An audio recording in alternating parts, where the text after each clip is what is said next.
ఖచ్చితంగా నీవు ఈ వివాహాన్ని పొందుకోవడానికి అనర్హుడవు. ఖచ్చితంగా నీవు మంచి తల్లిదండ్రులను పొందుకోవడానికి అనర్హుడు. ఖచ్చితంగా నీవు నీ జీవితంలో 3 పూట్ల ఎన్నిసార్లు 5,000 నోట్లకు వెళ్ళాయో నీవు తిండి తినడానికి అనర్హుడవు, అయోగ్యుడవు. కానీ నీ మీద ప్రేమతో నీ జీవితానికి అవసరమైనవన్నీ ఇచ్చిన వాడు ప్రభువైన యేసు క్రీస్తు.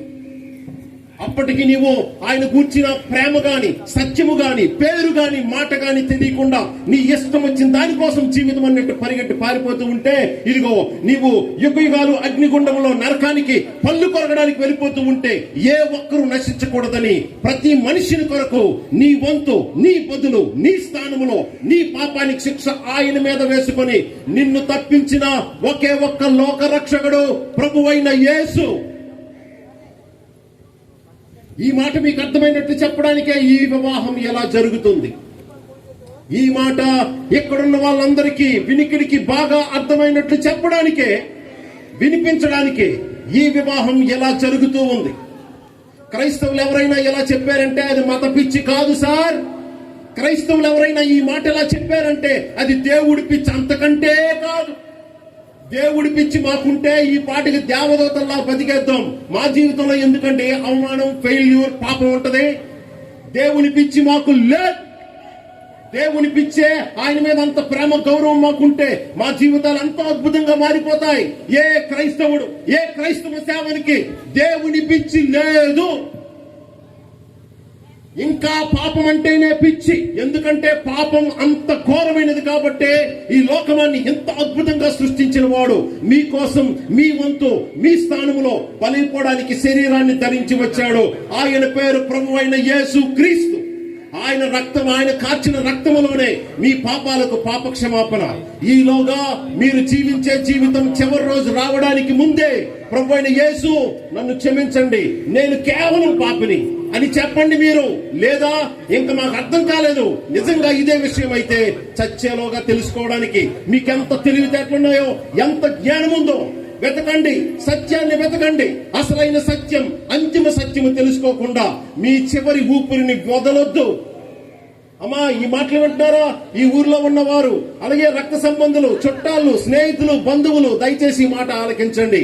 ఇదిగో దుర్గా ప్రసాద్ గారు, మా సోదరి లక్ష్మి, వారి పరిశుద్ధ వివాహములో దేవుడు మీతో మాట్లాడుతున్న మాట. మీ జీవితానికి అవసరమైన ప్రతీది ఆయన అనుగ్రహించిన వాడు ప్రభువైన యేసు క్రీస్తు. జీవితం ముగించేలోగా నీ తల్లిదండ్రులు ఇచ్చిన వాడెవడో, నీకు రంగుని, రూపాన్ని, అందాన్ని, చదువుని, జ్ఞానాన్ని, నీవంటూ ఒక ఐడెంటిటీ, గుర్తింపుని ఇచ్చిన వాడెవరో, నీవు పుట్టిన దగ్గర నుంచి ఎన్నిసార్లు రుచులు తిన్నావో, ఎన్ని రంగులు చూసావో, వాటన్నిటినీ ఇచ్చిన పరమాత్ముడు ఎవడో, ఎరగకుండా, గుర్తించకుండా, తెలుసుకోకుండా, విశ్వసించకుండా, ఆయనకి సారీ చెప్పకుండా చావొద్దు. మీరు జ్ఞానం అనుకుంటుంది జ్ఞానం కాదు, అది మోసం సార్. మీరు మహాజ్ఞానం అనుకుంటుంది జ్ఞానం కాదు, అది మోసం. ఆ మోసంలో పడి సర్వలోకం కొట్టుకుపోతుంది. కానీ ఏ ఒక్కడు నశించడం ఆయనకి ఇష్టం లేదని బాధ్యత కలిగిన కన్న తండ్రిగా నీ బదులు, నీ వంతు, నీ స్థానములో నీ పాప శిక్ష అంతటికి బలై తన రక్తాన్ని చిందించిన వాడు ప్రభువైన యేసు. అదే మీకు రుజువు. నిజముగా కన్నవాడే పిల్లల కోసం రిస్క్ తీసుకుంటాడు. అది ఎంత రిస్క్ అయినా. నేను యెరూషలేము కొండ మీద కూర్చొని ఉన్నాను, అప్పులు చేసుకుని నా దగ్గరికి ఎవడొస్తాడో వాడిని ఆశీర్వదిస్తానంటే వాడు దేవుడు కాడు, లంచగొండి అవుతాడు. దేవుడైతే ఎలా ఉంటాడో తెలుసా? కన్న తల్లిదండ్రులే పిల్లల జీవితాన్ని పాడు చేసుకుని ప్రమాదంలో పడితే అది ఎంత ప్రమాదమైనా రిస్క్ తీసుకొని పరిగెత్తుకొని వస్తారు పిల్లల్ని కాపాడడానికి. అంతేగాని నేను ఇంట్లో కూర్చుంటా, నువ్వే నా దగ్గరికి వచ్చి అది చేసి ఇది చేసి నేను కోరుకున్నట్లు జీవిస్తేనే నీకు సహాయం చేస్తాననేవాడు తల్లిదండ్రులు కారు. తల్లిదండ్రులు పరువు ఎంత ఘోరంగా తీసి ఇంటి పేరు పాడు చేసి ఇంకా జీవితాన్ని పాడు చేసుకున్నా, నిజంగా కన్న తల్లిదండ్రులైతే పిల్లల్ని బాగు చేసుకోవాలని వాళ్ళ కోసం ఎంత కిందకైనా వస్తారు. అదే రుజువు, అదే లాజిక్. నీ కోసం ఎంత కిందకొచ్చినా ఒకే ఒక్క ఈ లోకాన్ని సృష్టించిన సృష్టికర్త ప్రభువైన యేసు ఎవడైనా నేనెక్కడున్నా నా దగ్గరికి వస్తేనే ఇస్తానంటాడు. గాని నువ్వు నశించిపోయావు, చాలా దూరం వెళ్ళిపోయి ఘోరమైన ప్రమాదంలో పడబోతుంటే నశించిన దాన్ని వెదకి రక్షించడానికి శరీరాన్ని ధరించి వచ్చిన ఒకే ఒక్క లోక రక్షకుడు నీ సృష్టికర్త. ప్రాణం పెట్టేటంత ప్రేమ కలిగిన వాడు ప్రభువైన యేసుక్రీస్తు. ఆయన్ని మిస్ అవ్వదు. ఆయన్ని మిస్ అవ్వద్దు మీ జీవితంలో. మీకు అర్థం కాకపోతే, మీకు ఇంకా అర్థమైనట్లు ఎవరు చెప్తాడో వాడిని అడగండి. అరే ఈ జీడి చెప్పాడు కానీ నాకు ఒళ్ళు మండినట్టు చెప్పాడు. అవును, నేను ఒళ్ళు మండించి చెప్పడానికే నేను. ఇంకొకడు నిన్ను ఏడిపించి చెప్పేవాడు ఒకడు ఉంటాడే, వాడిని నెల కనుక్కో, వాడు నీకు ఇంకో రకంగా చెప్తాడు. కానీ ఎవరు చెప్పినా ఇదే సత్యం. అదేదో మా సొంత గౌరవాలకు చెప్పుకోవట్లేదు, ఏదో సంపాదించుకోవడం చెప్పుకోవట్లేదు, భారతదేశాన్ని పాడు చేయడానికి మాట చెప్పట్లేదు. నిజంగా భారతదేశం నా మాతృభూమి, నేను దాన్ని ప్రేమిస్తున్నా అని నిజంగా ఎవడైనా చెప్తే ఈ మాట చెప్పకుండా చావడం. మన ప్రసాద్, మన సోదరు లక్ష్మి, తన ఇంటి వాళ్ళు, తన రక్త సంబంధులు, తన ఊరి వారు ఈ మాట క్లియర్ గా వినకుండా మా పెళ్లి నుంచి వెళ్ళకూడదని ఇదిగో నన్ను నాకంటే మంచి సేవకులను వాళ్ళు పిలిచారు. ఎందుకంటే ప్రభువైన యేసుక్రీస్తునందు విశ్వాసం ఉంచండి, అసలైన ఆశీర్వాదం పొందండి. ఈ జీవితంలో సమాధానం, నిత్య జీవం ప్రభువైన యేసుక్రీస్తులోనే ఉంది. ఆయన మీ కొరకు చిందించిన రక్తములోనే పాప క్షమాపణ.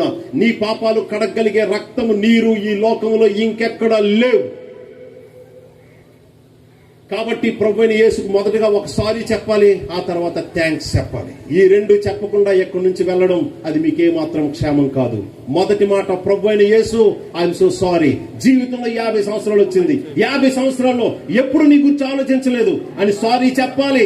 ఇక్కడ మీరు అహం తెచ్చుకోవద్దు, సెల్ఫ్ రెస్పెక్ట్, హై ప్రొఫైల్ తెచ్చుకోవద్దు. అది మిమ్మల్ని మోసం చేస్తుంది. మీ తొక్కలో హై ప్రొఫైల్ మిమ్మల్ని మోసం చేస్తుంది. మీ డిగ్రీస్,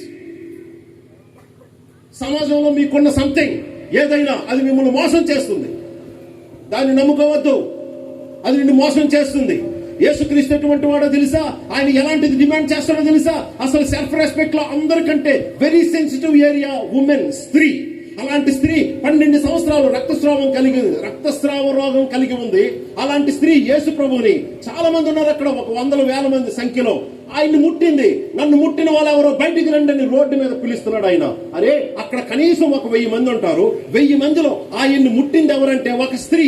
ఏ సందర్భంలో, ఏ పరిస్థితిలో ముట్టిందంటే రక్తస్రావ రోగం 12 సంవత్సరాల నుంచి ఉంది ఆమెకు. ఆ రోగం తగ్గాలని యేసు ప్రభువును ముట్టింది. ఆయనకి తెలియకుండానే బయటికి పిలిచాడా? తన స్త్రీ ముట్టిందో, పురుషుడు ముట్టాడో, ఏ అవసరంతో ముట్టాడో, ఏ సమస్యతో ముట్టాడో ఆయనకి తెలియకుండానే బయటికి పిలిచాడా? తెలిసే పిలిచాడు. అవునండి, మీ ఇంట్లో అక్కకో, అమ్మకో, నీ భార్యకో, కూతురికో ఇలాంటి రోగం తగ్గితే 10 మంది ముందు నిల్చొని యేసు ప్రభు నా రోగం తగ్గించాడు. అమ్మా ఇంతకీ ఏంటమ్మా నీ రోగం అంటే, నా రక్తస్రావ రోగం అని, నా కూతురికే, నా భార్యకే, నా సోదరికే, నా తల్లికే ఈ సమస్య ఉంటే, ఈ సమస్య నుంచి యేసు ప్రభు బాగు చేస్తే 10 మంది ముందు నిల్చొని సాక్ష్యం చెప్పమంటానా? నేను డీటెయిల్స్ లోకి వెళ్ళకు. దేవుడు నాకు రోగం ఉంది, ఎన్నో హాస్పిటల్ తిరిగాను, చాలా కాలం బాధపడ్డాను, కానీ ప్రార్థన చేస్తే తగ్గించాడని చెప్పు, కానీ డీటెయిల్స్ ఎక్కువ వెళ్ళకు అని నేనే నా సొంత కూతురికి, చెల్లికి చెప్తా. అలాంటిది ఒక స్త్రీ ఈ సమస్యలో ఇంతమంది మనుషులు చూస్తుంటే ఆయన ముట్టింది, నన్ను ముట్టింది ఎవరు, బయటికి రా అని పిలుస్తున్నాడు ఏంటి? ఆయన ఏమో శాడిస్ట్ కాదు, మీకు అర్థం చేసుకోండి. ఆయన శాడిస్ట్ కాదు. ఇదిగో సెల్ఫ్ రెస్పెక్ట్ లో అన్ని ఏరియాస్ కంటే మోస్ట్ సెన్సిటివ్ ఏరియా ఉమెన్, స్త్రీ యొక్క గౌరవం. ఈవెన్ స్త్రీ గౌరవం కూడా అడ్డు రాకూడదు. ఎవరో చెప్పడానికి, ఆయన గౌరవం ఏంటో ప్రపంచం ముందు సాక్ష్యం ఇవ్వడానికి స్త్రీయా ఇంకా సెన్సిటివ్ ఏరియా, అసలు అడ్డే రాకూడదు. That is what he is demanding. He is demanding from every creature. ఆ క్రీచర్, ఆయన సృష్టించిన సృష్టిలో ఎవరు ఎంత సెన్సిటివ్ రెస్పెక్ట్ కలిగి ఉన్నా అది కూడా అడ్డు రాదు. ప్రభువైన యేసు ఎవరో చెప్పడానికి, ఆయన నీ జీవితంలో చేసిన కార్యమేంటో సాక్ష్యం ఇవ్వడానికి అవి అడ్డు రాకూడదు. అలాంటిది మీకున్న ఉద్యోగాలు పరపతో చూసి యేసు ప్రభువుకి సారీ చెప్పాలంటే మీకు ఒళ్ళు మండుతుందా? ఈడెవడ్రాడు పెళ్లి మెసేజ్ చెప్పకుండా మమ్మల్ని సారీ చెప్పమంటాడు. అందుకే ఈ మాట చెప్తున్నా, మీ రెస్పెక్టే సమాజంలో మీకున్న ఒక ఐడెంటిటీ, గుర్తింపు, గౌరవమే మిమ్మల్ని మోసం చేస్తుంది. అది చాలు మిమ్మల్ని యుగయుగాలు అగ్నిగుండంలో పళ్ళు కొరకడానికి తీసుకుని వెళ్తుంది. మరలా ఈ మాట ఎందుకు చెప్పానో తెలుసండి? ఇదిగో మీకు తెలిసిన జ్ఞానము, లాజిక్, హిస్టారిసిటీ చదువుతో మిమ్మల్ని మీరు మోసం చేసుకోవద్దు. ఎంతగా ప్రేమించేవాడు, ఎంతగా సొంత అమ్మ నాన్న కంటే ఎక్కువగా ప్రేమించేవాడు ఎవరుంటారు? నిజంగా కన్నాడు, నిజంగా సృష్టించాడు కాబట్టి, నీ పట్ల ఆయన అంత బాధ్యత, రెస్పాన్సిబిలిటీ ఫీల్ అయ్యాడు కాబట్టి, నువ్వు ఎంత ప్రమాదంలో ఉన్నా, ఎంత మోసంలో ఉన్నా నీ కోసం వెతికి రక్షించడానికి సిలువ వరకు వచ్చాడు. నీ పాప క్షమాపణ కోసం తన రక్తాన్ని చిందించాడు. తన ప్రాణాన్ని నీ ప్రాణానికి అడ్డుగా పెట్టాడు. ఈయన్ని తప్పించుకొని ఈయన్ని పట్టించుకోకుండా నీ జీవితం ముందుకు కొనసాగడం నీకే మాత్రం క్షేమం కాదు. మన దుర్గా ప్రసాద్ గారు, మన సోదరు లక్ష్మి, వారి వైవాహిక జీవితం ప్రభు అయిన యేసుక్రీస్తు కోసం రోషము గల సాక్ష్యముతో అనేక మందికి తన సత్యాన్ని వివరించి ఆయనలోకి నడిపించి అనేక మంది రక్షణ పొందడానికి ఈ కుటుంబాన్ని దేవుడు వాడుకోవాలని చివరిగా ప్రార్థన చేస్తూ ముగిస్తూ ఉన్నాను. పరిశుద్ధ దేవ, పరలోకమందున్న మా తండ్రి, మా కొరకు నీ కుమారుని పంపినందుకు మీకు స్తోత్రాలు. ఈ రోజు పరిశుద్ధ వివాహంలో మీరు ఒకటి చేయుచున్న మా సహోదరులు, మా సోదరిని నీ కృపలో కాపాడండి. వారిద్దరి మధ్యన ఎల్లప్పుడూ ఒక మంచి ఆకర్షణ, పవిత్రమైన ఆకర్షణ, ఆ ప్రేమానురాగాలు, మంచి ఎఫెక్షన్ కలిగించండి. ఆ ఇద్దరిలో ఆ టీం ని పాడు చేయడానికి ఎవరు ఎటువంటి ప్రయత్నం చేసినా నీవు ఆటంకపరిచి వారి ప్రేమను, వారి ఒకరి పట్ల వారికి ఉన్న కమిట్మెంట్ ను మీరు స్థిరముగా ఉంచండి. అంతము వరకు వారి కుటుంబాన్ని పిల్ల పాపలతో ఆశీర్వదించండి. తర్వాత తరానికి సిద్ధపరచండి. ఈ స్థలంలో ఉన్న నీ ప్రియులు ఎంతమంది ఉన్నారో ప్రభువా, నీ ప్రేమేంటో ఎరిగి నీకు స్తుతిస్తారు. కానీ నిన్ను గూర్చి ఎరగని వారు ఇంకా చాలా మంది ఉన్నారు. వాళ్ళ చదువులు, వాళ్ళ క్యాస్ట్, వాళ్ళ బ్యాక్గ్రౌండ్, వాళ్ళకున్న ఆస్తిపాస్తులు, వాళ్ళకున్న మంది మార్పులు నీ సత్యాన్ని గ్రహించడానికి ఆటంకంగా ఉన్నాయి. అది ఆశీర్వాదం గొప్ప అనుకుంటున్నారు, కానీ అదే వాళ్ళకి శాపం. వాళ్ళు నరకానికి వెళ్ళిపోవడానికి కారణం వాళ్ళ కులమే. వాళ్ళు నరకానికి వెళ్ళిపోవడానికి కారణం వాళ్ళ చదువులు, ఉద్యోగాలు, ఆస్తులు, అంతస్తులే. అలాంటి మోసములో పడకుండా అసలైన జ్ఞానాన్ని, వెలుగుని ఈ ఊరి వారందరికీ, ఈ స్థలంలో ఉన్న వారందరికీ అనుగ్రహించి రాబోతున్న గొప్ప నాశనాన్ని తప్పించి నిత్య జీవాన్ని అనుగ్రహించమని ఈ వివాహంలో వీరిద్దరిని ఈ ఒక్కరోజే కాదు ప్రభువా, వారి జీవితాంతం ప్రతిదీ సమకూర్చండి. ప్రతి కీడును తప్పించండి. వారిరువురు కుటుంబాలకి గొప్ప సమాధానం దయచేసి నీ కుమారుని మహిమరాజ్యంలో జ్ఞాపకం చేసుకోమని మాలాంటి వారి ప్రార్థన ఆలకించగలిగే ఒకే ఒక్క నామమైన యేసు క్రీస్తు పేరట ఈ ప్రార్థన విన్నపాలు అడిగి పొంది ఉన్నామని నమ్ముతూ మిమ్మల్ని స్తుతిస్తున్నాము పరమ తండ్రి. Amen. Amen. Amen. God bless you. God bless you.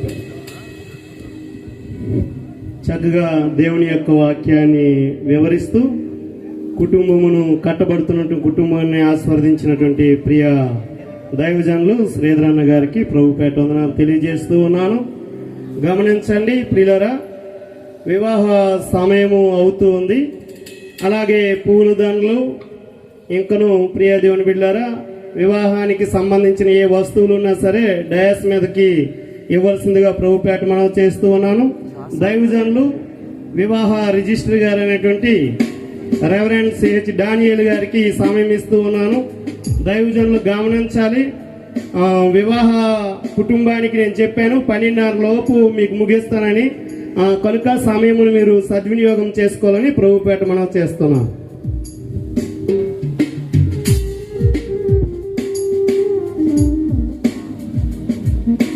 హల్లెలూయా. దేవుని నామానికి స్తోత్రం. హల్లెలూయా. అందరు ఎక్కడ ఉన్నారా? అందరూ సంతోషంగా ఉన్నారమ్మా? దేవుని స్తోత్రం. మరి ఇక ప్రత్యేక సమయంలో ఇంతవరకు దేవుని యొక్క మాటలు మరి వినిపించినటువంటి దైవజనులకు, వాడుకున్నటువంటి దేవాది దేవునికి ప్రభునామంలో వందనాలు తెలియజేస్తున్నాను. ఈ యొక్క